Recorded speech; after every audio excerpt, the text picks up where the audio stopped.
বেশি বেশি সামাজিক কিছু অ্যাসোসিয়েশন গড়ে তুলবেন, যেগুলো সামাজিক অন্যায়গুলোকে প্রতিরোধ করবে ইনশাআল্লাহ, সামাজিকভাবে ন্যায় ছড়িয়ে দিবে, সামাজিকভাবে ইসলাম ছড়িয়ে দিবে ইনশাআল্লাহ তাআলা।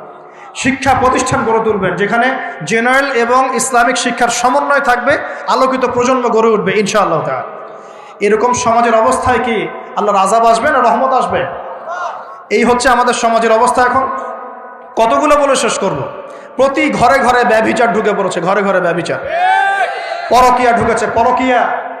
আর অর্থনৈতিক ক্ষেত্রে ঘরে ঘরে ঢুকেছে সুদ আর সুদ, ঘুষ ঢুকেছে ঘুষ, এদিকে সুদ ঢুকেছে, দুর্নীতি ঢুকেছে, অন্যের সম্পদ অন্যায়ভাবে হস্তক্ষেপ করার নোংরা সংস্কৃতি ঢুকে পড়েছে প্রত্যেক জায়গায় জায়গায়।